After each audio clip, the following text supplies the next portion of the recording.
Welcome to our coverage of the historic visit of King Charles III and Queen Consort Camilla to the city of Bolton. Despite the cold weather, hundreds of residents turned out to catch a glimpse of the royal couple as they made their way through the streets. The visit, which marks the first time the royal couple has visited the city, has been met with great excitement and enthusiasm.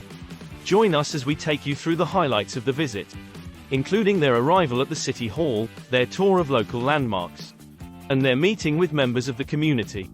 So sit back, relax and enjoy the historic visit of King Charles III and Queen Consort Camilla to Bolton. A freshly jet-washed Bolton Town Hall seemed to almost glisten in the January sunshine as hundreds gathered in the town centre for the arrival of King Charles III and Camilla, Queen Consort. It was the first visit to the town by a monarch since Queen Elizabeth II came some 35 years ago to officially open the Marketplace shopping centre and the much-beloved but demolished Water Place in 1988. Hundreds braved the brisk weather to get to Victoria Square nice and early to secure a spot to welcome the royal visitors. One group, who had arrived around 3 hours before the visit, at 10 a.m., had come prepared with King Charles masks, attached to sticks. It is fair to say that not everyone in attendance was doing so out of love for the royal family. And there was a small pocket of protesters, holding signs with phrases such as, "Abolish the monarchy." Some of these were moved on by police, and there was seemingly no repeat of recent incidents, where eggs have been thrown towards the king. The visit was to mark the 150th anniversary of Bolton Town Hall, and as it got closer to the scheduled arrival time of 12:55 p.m., 150 children from uniformed organizations such as local schools, scouts, cadets, and guides began lining the steps. As the motorcade turned from the gorgeous Le Mans Crescent into Victoria Square and in turn into the view of the crowds in attendance, the place went crazy. People were screaming, cheering, applauding, and waving their flags frantically. As the King and Queen Consort emerged from their car, they were greeted by a performance from the Polish folk dance troupe Polonaise Manchester. Dancer Marila Stedman told the Manchester Evening News, "It was an honor. A few of us got a cryptic message saying, 'I need you to dance Friday, get it off work. I can't tell you anything more but trust me,' and at practice, we were told we were performing for the King and Queen Consort. I still can't believe it, and it's already happened."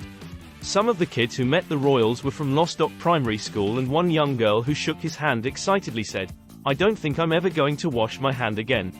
Imogen Whittaker described King Charles III as an amazing man, and added, "It's one of the most sensational moments of my life." Their head teacher Vicky Guest said, "I shook his hand and said I love your family.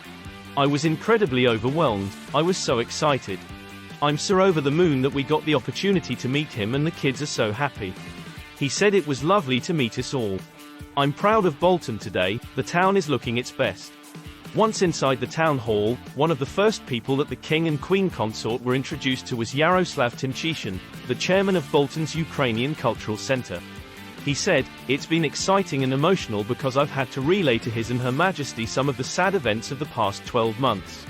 It's been a roller coaster, which is Ukrainian life. It was exhilarating as I was the first to be presented to His Majesty. The Queen Consort spent a good 5 minutes with us, and she took a real interest in what I was relaying.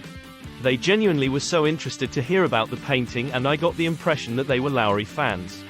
They were so warm and friendly, it was a pleasure to meet them."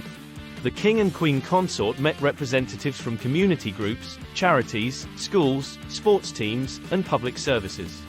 One of those that they met was Bolton Wanderers chairman Sharon Britton, who said, "It's been absolutely extraordinary. I've been involved with Bolton for 3.5 years, and it's been incredible to come today and celebrate how the football club, community, university and council come together to do the right jobs in the right way to make a difference in people's lives." The King was very interested to hear about the football and the work we're doing with the town, because it needs to be a massive collaboration. The owners of football clubs need to understand the responsibility that they take on when they own a football club and work with the community, because we're just custodians, but we can have a massive impact on people's lives. It's a very special day, and you could see in the children's faces and their eyes lit up. Bolton Youth MP Harry Brannigan presented King Charles III with a ceremonial Grand Master key to the town hall, a replica of the one given to King Edward VII.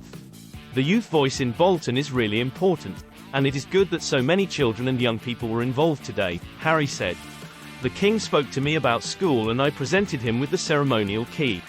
I think today has shown Bolton really cares about young people, and clearly the King and Queen do as well. The Mayor of Bolton, Councillor Akhtar Zaman, said, As Mayor of Bolton, it was my privilege to lead the proclamation of King Charles III from the steps of Town Hall last September, following the sad passing of Queen Elizabeth II. I spoke to Bolton residents in the crowd, and they told me about their excitement for the new king and their optimism for the year ahead. Little did any of us know that just a few months later we would be welcoming King Charles III himself to the Town Hall to celebrate the 150th anniversary of this historic building. Today was all about celebrating the friendly, diverse and vibrant town of Bolton, and inviting the King and the Queen Consort to meet local charities, sports teams and volunteers who help make it such a great place to live. Bolton Council leader, Count Martin Cox, added, "Bolton Town Hall is a spectacular piece of architecture, and local people are as proud of it today as they were in 1873. The building represents 150 years of civic activity, which has seen royal visits, sporting triumphs and celebrations to mark major landmarks in British history. We are all grateful to King Charles III and the Queen Consort for visiting Bolton today. It was yet another of those historic occasions, and I'm sure the people of Bolton will look back on it in another 150 years." After 1:30 p.m., their visit concluded with a performance of God Save the King by the Handmade Sign Language Choir, which is based at Bolton Deaf Society. As the King and the Queen Consort walked down the Town Hall steps, they were played out by a performance from teenage musician Will Edgar's local music initiative Rocket. King Charles took the time to shake hands with the crowd and make conversation, while Camilla and Queen Consort did the same and were inundated with bouquets of flowers. They got back into their cars and made their way to their final stop of the day in Greater Manchester, at Norbrick Community Centre in Wythenshawe. And that concludes our coverage of the historic visit of King Charles III and Queen Consort Camilla to the city of Bolton. Despite the cold weather, the royal couple's visit was met with great excitement and enthusiasm from the residents of Bolton. The visit, which marked the first time the royal couple visited the city, was a significant event for the community. From their arrival at the City Hall to their tour of local landmarks, and their meeting with members of the community, the visit was a memorable one for everyone who was able to witness it. We hope you enjoyed watching our coverage and learning more about the visit. Thank you for watching and stay tuned for more updates on the activities of the UK monarchy.